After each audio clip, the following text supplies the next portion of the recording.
yourself into your art. Like, if you have some like demons, or like if you have like something that's like coming at you in life and you're like trying to deal with it, and like I'm a person, I write about how I feel at that time, like how comfortable are you, and like definitely not trying to be malignant to anybody, but what do you put out there and how much of it do you put out there? That's a great question. I go deep. I'm like, fuck it. Like, this is therapy for me. I just recently had a really horrific accident 7 months ago, and I'm not going to describe that, but since that's happened, I've completely changed as a person, and I couldn't paint for a while at all. I still haven't done a mural, but that'll come. I'm just retraining myself how to get back into all my art now still, and the things that I've been sketching are like all about the dark shit that's happened, and I'm proud of the fact that I'm expressing this. It's the only way I really can. And I think it's like, if you're writing, if you're doing poetry, if you do art, like look at some of your favorite artists, and if you look into their world, like some of it's really like, it's really crazy stuff, you know. It's like, and that's what you love about it. It's like, if it's truthful, it's super impressive, right? Like if you think about some of your favorite people and there's like, oh my God, this is so intense and so crazy and there's so much going on. Well, that came from that person's soul, you know what I mean? So it's like, if you're a writer, if you write poetry or music, you know, lyrics or anything, it's like some of the most beautiful music and poetry is like the darkest stuff, you know? I just think as long as you're being true to yourself, whether it's really funny or really quirky or really, you know, color, whatever it is, if this is what you're going through, that can be the best stuff that you can create. Look at this dress. It's like, it's amazing. This is you know, like, it's amazing. So, I wish you guys could see it. There's knives on it. Probably I'm sweating, whatever. yeah. You should have Okay. That's tight. So I made this dress. I designed it and made it with the sewing machine and painted it. I have a bunch of. Talk about putting yourself like this. Okay. So this is called Dress with Weapons because they're these naked ladies wearing no clothes, but they have knives in their hands. And the knives are on the shoulders here, but The shoulder blades. The shoulder blades, good one. See, we do have a writer over here. Awesome. So I guess I'll start by saying the piece actually that you're standing in front of right there. Amazing. So that painting is it's about to be on a 62-foot tall building. So I'm about to paint that from a swing stage, like a window washing stage that hangs off the side of a building. And I've never been in one, and I'm kind of scared. But and then just so you guys can see next to it, there's like a gridded out photocopy there, and it's laminated, and that's the grid. So it's I can't. The wall is really awkward. But anyway, content of the piece. My best friend Laura passed away in June, and we found out she was dying of cancer, and I got to go and hang out with her before she died, and she knew I was about to start this giant mural, and it was going to be something completely different than that. The design had already been approved by the city and everything, but I asked Laura before she died, I said, what do you want me to paint on this building? I'm going to paint it for you. She said, I want a Black Panther on the building. And I said, you got it, girl. I'll paint you a Black Panther on this building. And so that is a processional banner, and it's all about my best friend that passed away, who I love dearly. So it's very personal. So yeah, a lot of my work, whether it's humorous or silly or whatever, all comes from somewhere. Some deep thoughts I'm having, or interesting conversations I'm having with loved ones, or yeah, I love the satire and comedy of life and the darkness of life through humor and through art and culture. So That's beautiful, though. I love that.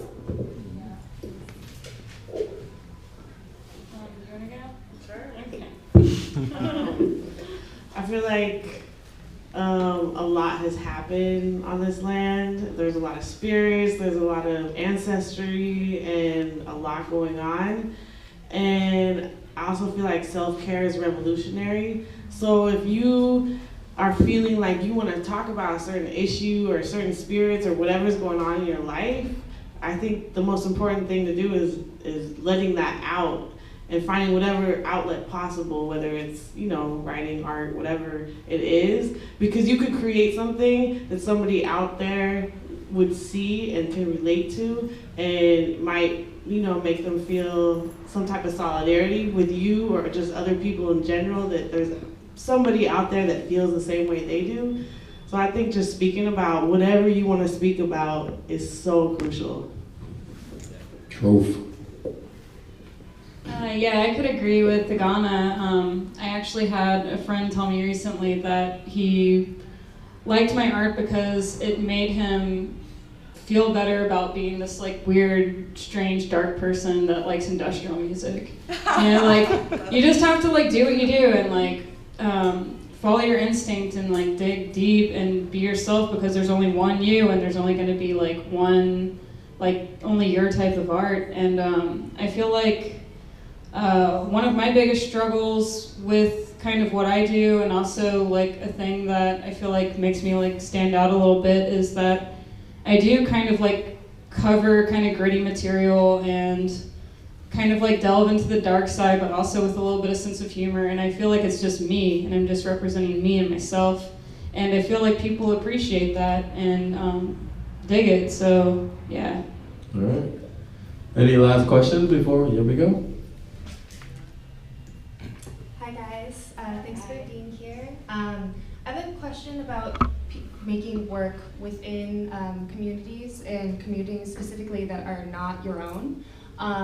It's amazing seeing women take up large amounts of space as public works. However, multiple studies have shown that art can be a symptom of displacement in the future, gentrification, what have you. So politics aside, how do you grapple with that and try to benefit the community itself? It's a big question for sure. Anybody?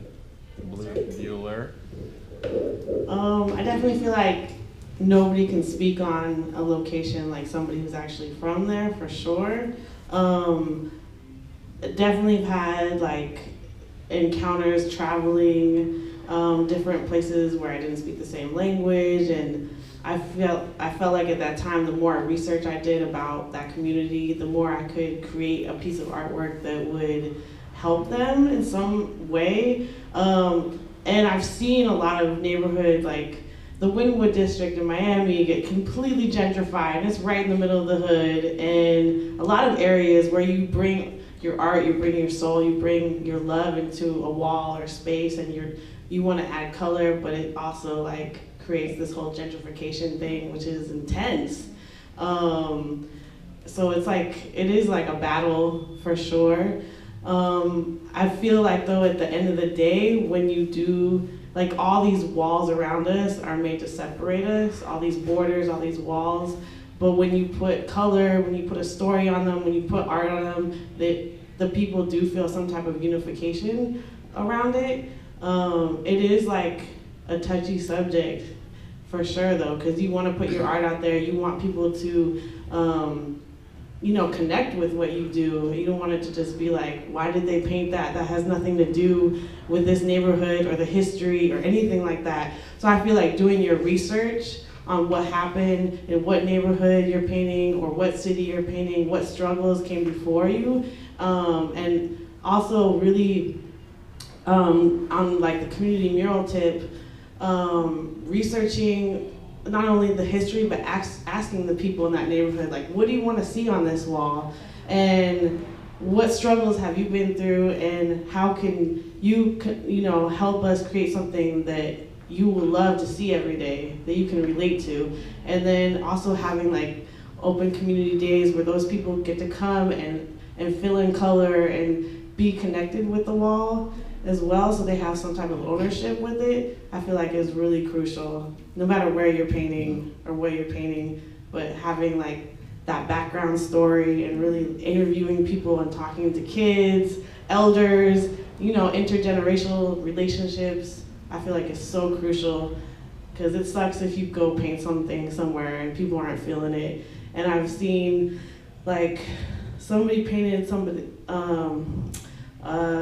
of the homies painted like a kind of prostitute looking character on E14 once, and that was just like so disrespectful to everything, and it was gone over immediately. And one of the homies went over it, and they thought it was me, and like all these people were mad at me, like how could you go over this guy? But it wasn't even me, they didn't sign it. But I was glad that that got gone over, because I mean, human trafficking and sex trafficking is not something that we want to glorify on a wall, you know?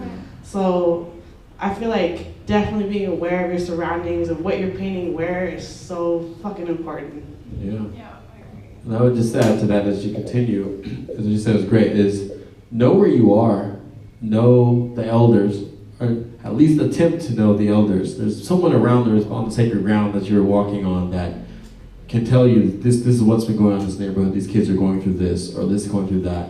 And even if what you paint doesn't directly translate literally to that message, it's the message that comes from your heart of, I'm compassionate, I'm empathetic, I'm trying to contribute some positive energy here. And that will translate a lot of times, even when the message or the visual message is not directly aligned with whatever struggle they're going through specifically, but it's that intention of wanting to be contributing and wanting to, you know, be open to what's going on. I just wanted to say one thing about how we've been painting as people, as human beings on this planet, on walls since the dawn of humankind. And it's so cool to look at some of those early cave paintings and just how we've connected with the visual language. And you know, after the painter is gone, the mural is there, and often most people don't get to see who even painted that mural, whether it was a man or a woman or a person of color, a person of like whatever heritage, you know? So I think it's important definitely to know where you're painting. I've run into situations that were not safe for sure, but it never ever in my own experience has had to do with the work. It was always just like someone dangerous was in the neighborhood, or there was some kind of, but generally speaking, when I'm out painting, I feel just like this unbelievable warmth from people. It's hard to describe, but people of all generations, all backgrounds, seem to love public art, and they love to see it made. So, so far it feels like it is a contribution, but yeah, I know we associate painting with those things like gentrification, but also I want to say that we're all from different places, and like our heritage is, I don't even know half of where I'm from really, you know, so we're all citizens of the world. And I love what you said about how these walls were built to divide us, and like, again, paradigms we can just let go, in my opinion. I'm a bit lost with this right now. I just, yeah, I'm a bit drained. Well, it's cool. Well, we'll take it from there. You guys have put your heart and soul into all this and painted and hung out and just, so, you know, on behalf of First Amendment, which is obviously what we're about, you know, freedom of speech through art and visuals, you guys have exemplified that, and being able to have this in our space means a lot to us. And this is the generator space. The Oakland space is very different than the San Francisco space, where the San Francisco is more of the gallery and boutique. This is more of this. This is the cultural dialogue, the ponderance, the creation, the get loose. This is where you do what you want to do. There's no commission work here. If you want to paint, when we do these, you can. If you don't, you want to contribute spiritually, it's all good. So we'll let you guys take pictures, interact, mingle. If you guys take pictures and post it on social media, 1 AM Generator is the new handle. Please follow, because all things East Bay, Oakland, cultural that's coming out of here will be on that space. So cool. Thank the ladies. Thank you guys. Oh, yes, yes. And while you're mingling, we have a lovely display of merchandise for you guys. If you wish to patronize, ask questions, study, everything. They will handle you. And yes, you can. I'm always 100% open for people like writing and emailing and DMing and all. If you have questions that are like, you know, like helpful to your career. I always say that when I take workshops and stuff, and I don't know how you ladies feel, but I think it's really important, because when I was young, I didn't I didn't even know like Instagram or the internet. I was like, the internet? What is this thing? You know, it was like, it was this new thing, you know? But now we have the access, like, take advantage of it, and I'm always open to, if it's like something that's gonna help you, it makes me feel good as a person to respond to that, so yeah, take advantage of it.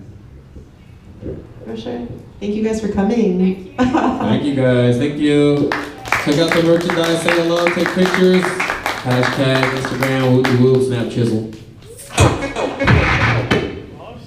Oh, it's too early for that. Let me turn that down. A little loud.